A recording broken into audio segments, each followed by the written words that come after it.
நல்லாட்சி அரசாங்கத்தில் பாராளுமன்றத்தில் எத்தனை பேர் இருந்தாங்கன்னு உங்களுக்கு தெரியும், அமைச்சரவையில் எத்தனை பேர் இருந்தாங்கன்னு உங்களுக்கு தெரியும்.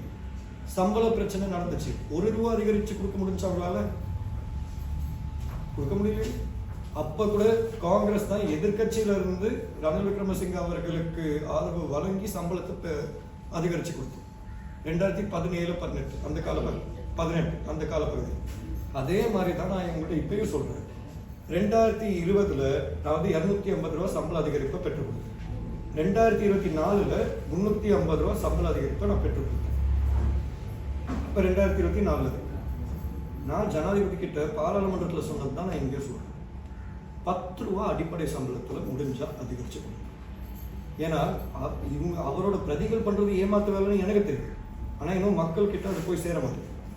மக்களுக்கு தெரிஞ்சாகணும். தொழிற்சங்கத்தை பொறுத்த வரைக்கும் காங்கிரஸ் ஒரு சரியான முறையில் நாங்கள் நடத்தியிருக்கோம். எங்களோட கணக்கு வழக்கு நாங்கள் பாராளுமன்றத்தில் சமர்ப்பிச்சிருக்கோம். சந்தா பண்ணணும்னு சில பேர் சொல்றாங்க தானே. எங்க கணக்கு வழக்கு பாராளுமன்றத்தில் நாங்கள் சமர்ப்பிச்சிருக்கோம். வேற யார் சமர்ப்பிச்சிருக்கோம்? அரசாங்கம் கூட தான் யூனியன் வச்சிருக்கு, ஜேபி யூனியன். அவங்க சமர்ப்பிச்சாங்களா? இல்லை. இன்னைக்கு கூட தோட்டமாக அவங்க ₹100 வாங்குற கதை நிறைய பேருக்கு தெரியுமா தெரியாதான்னு கூட எனக்கு தெரியும். நாங்கள் சந்தா வாங்கும் போது தொழிலாளர்களோட பிரச்சனை கருதி தான் நாங்கள் சந்தா வாங்குவோம்.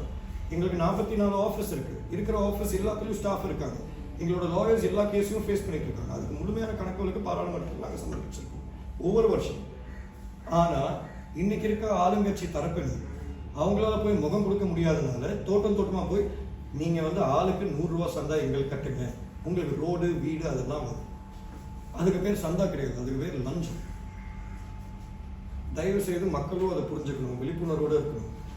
அரசியல் வேற, தொழிற்சங்கம் வேற. தொழிற்சங்கத்துக்கு சந்தா கட்டுறதுனால தான் ரோடு வீடு எல்லாம் வரணும்னா அதுக்கு பேர் லஞ்சம். தொழில் சார்ந்த உரிமைகளை பாதுகாக்கிறதுக்கு தான் தொழிற்சங்கம். இன்னைக்கு கூட தோட்டங்களை பொறுத்த வரைக்கும் காங்கிரஸ் மட்டும்தான் ஒரு தொழிற்சங்கமாக இயங்கிட்டு இருக்கு. நாங்கள் ஒரு தொழிற்சங்கம் அரசியல் பிரிவு வச்சிருக்கோம். ஆனால் மற்ற எல்லாரையும் பொறுத்த வரைக்கும் அரசியல் கட்சி தொழிற்சங்க பிரிவு நடத்திட்டு இருக்கு. இதுதான் ஒரு விஷயம் வெளிப்படையாகவே சொல்லுங்க. நிறைய பேர் நினைக்கக்கூடாது, நம்ம இந்த கட்சியில் இருந்தால் தான் நமக்கு வீடு கொடுப்பாங்க. என்ன என் மேலே என்ன விமர்சனம் இருந்தாலும் நான் வெளிப்படையாகவே சொல்கிறேன். நான் இந்த க்ரைட்டீரியாவை ஃபார்ம் பண்ணதே இந்த கட்சி பார்த்து செய்யக்கூடாது. ஸோ இது ஒரு வேதனைக்குரிய விஷயம். இது அரசாங்கம் மாற்றிக்கிட்டா நல்லோம். ஆனால் இன்னைக்கு இருக்கிற சூழ்நிலையை பொறுத்த வரைக்கும் வாழ்வாதார செலவுலேருந்து எல்லாமே அதிகரிச்சிருக்கு. ஜனாதிபதி அவர்களுக்கு 2028 ஒரு பெரிய சவாலாக அமையும். ஏன்னா கடன் தொகையை திருப்பி கொடுக்க ஆரம்பிக்கும் போது இந்த கஷ்டங்கள் பெருசாகிறதுக்கான வாய்ப்பு இருக்குது. ஆனால் என்னோட தனிப்பட்ட அபிப்பிராயம், ஜனாதிபதி அவர்கள் கீழ் ஒரு கண்காணிப்பு குழு இருந்தால் மலையகத்துக்கு நல்லதுன்னு நான் நம்புகிறேன்.